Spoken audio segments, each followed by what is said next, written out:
Hi everyone! So come work with me, Hard Gel Overlay Edition.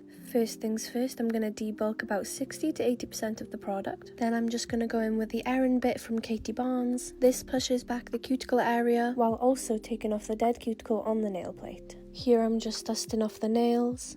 This is always my favourite part of cuticle prep. So I use the Katie Barnes cuticle scissors just to snip away at any of the dead cuticle. Just look at how efficient and sleek that was. So satisfying. Now I'm just going to go in with a 180 sanding band just to etch over the nail plate and make sure there's no dead cuticle area on the nail. This is the stage where I'm going to file and shape the nail, and make sure you're filing under the free edge. I also need to do a repair.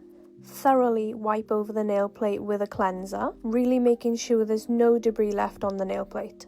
Now I'm just going in with a hard gel, doing a thin paper layer first to make sure I really get in the edges of the nail, making sure I also cap that free edge. I'll cue that for a minute and then I'll go in with my big bead. When working with a gel, gravity does a lot of the work. So when I'm working close to the cuticle area, I'll always make sure to point the finger downwards.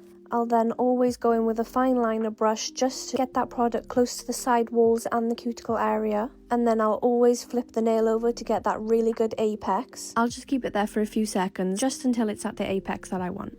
I like to use a sweep-in motion like this to make sure the gel is connected going all the way down the nail. And I mainly focus on this area, just as this is where I need to rebalance the nail and to ensure you can't see the previous product underneath. I then cue that on a low setting for 120 seconds. I'll then go over that with a 180 sanding band, ready to apply my gel polish. Here I'm using one of Hona's new colours called Ruby Slippers. It's from this year's advent calendar.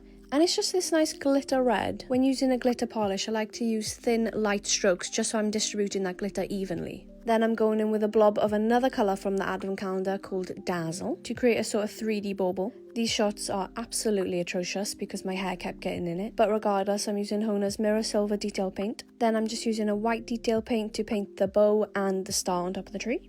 Finishing off with a top coat, of course. And here is the final product. And thank you for watching.